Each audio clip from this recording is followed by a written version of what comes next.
Nel video di oggi rispondo alla domanda che mi ha fatto Tracy un po' di tempo fa, che mi ha chiesto: Simone, come organizzi eventi di language exchange in giro per il mondo?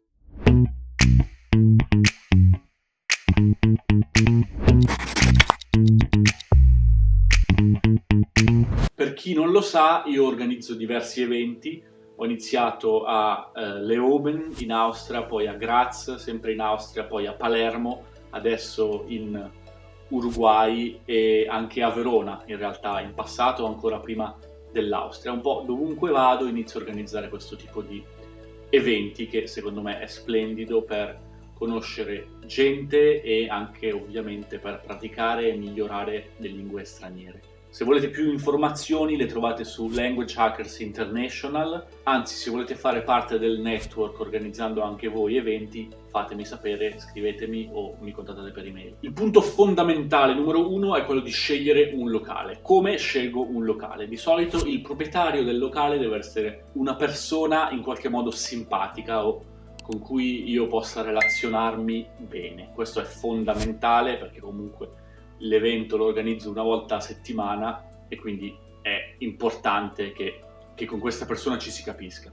Il locale deve essere abbastanza grande perché l'evento parte in piccolo, magari 5, 7, 10, una dozzina di persone, ma poi può crescere con il tempo, quindi pensiamo già in futuro. Deve essere anche un locale con tendenzialmente abbastanza spazio all'aperto per l'estate, ma anche all'interno per l'inverno. Questo è da tenere in considerazione. In generale io preferisco i locali dove uno possa stare in piedi perché è più semplice per le persone chiacchierare, però questo non è sempre possibile. Ho organizzato eventi sia in posti in cui si stava in piedi che in posti in cui invece uno si sedeva a un tavolo. Il secondo step è quello della pubblicazione e promozione dell'evento. Io di solito uso i social network, Facebook, Instagram, Meetup, Couchsurfing, però stampo anche dei flyer e li distribuisco localmente nella città in cui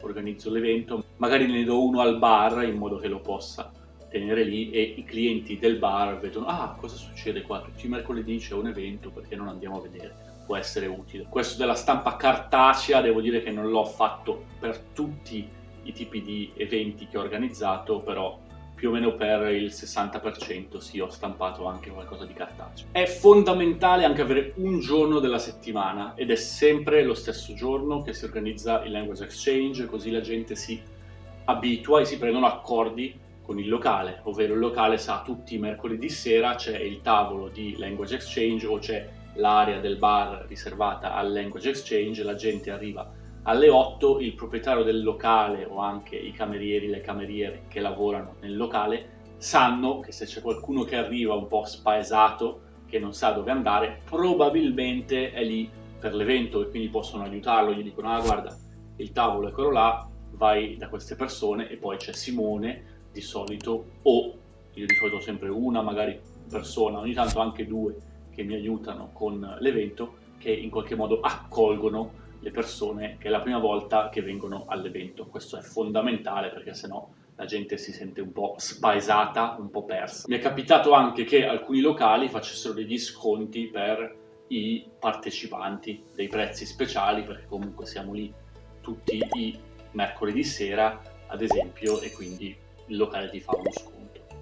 Un altro punto fondamentale è il materiale. Io di solito ho un badge, come se fosse quello di una fiera, dove si scrive il nome dei partecipanti, ognuno ha il suo badge con il nome e anche con le lingue che parla. Le lingue aiutano molto sicuramente sia a rompere il ghiaccio, perché se uno è nuovo e non sa magari cosa dire alle altre persone, vede il badge e dice: ah, tu parli questa lingua, magari già nella lingua. E questo aiuta molto a far sentire le persone a proprio agio, ma anche se sto cercando una lingua specifica ad andare a parlare direttamente con la persona che parla quella lingua. L'evento di solito, per come lo organizzo io, è molto libero, cioè non ci sono dei temi preimpostati, ma semplicemente uno arriva, inizia a chiacchierare un pochino con chi c'è seduto a fianco o se siamo in piedi, si chiacchiera, si gira, si parla un po' di tutto. Ovviamente io organizzando l'evento spesso so esattamente chi parla quale lingua e se arriva una persona nuova so indirizzarla, gli dico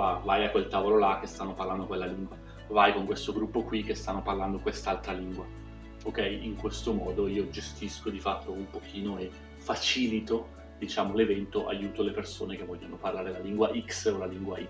Se l'evento ovviamente cresce, poi si possono organizzare dei tavoli specifici dove dici, va bene, tutte le volte, tutte le sere abbiamo il tavolo in cui si parla francese, ci mettiamo una bandierina francese, chi vuole parlare francese sa già che arriva e può andare a quel tavolo lì. E magari meglio se si fa doppio, quindi francese più la lingua locale. Se siamo in Austria, ad esempio, francese e tedesco, spagnolo, tedesco, italiano, tedesco, così ci sono madrelingua che vogliono imparare l'italiano e italiani che vogliono imparare il tedesco e sanno che quello lì è il loro tavolo. Poi se uno parla più lingue può girare e vedere un po' anche gli altri tavoli. Spero di aver risposto alla domanda. Gli eventi di Language Exchange sono stati veramente utili per il mio mantenimento attivo di tutte le lingue che parlo. Ho fatto un video in cui parlo 8 lingue, dategli un occhio se siete curiosi e noi ci vediamo davvero presto. Ciao ragazzi!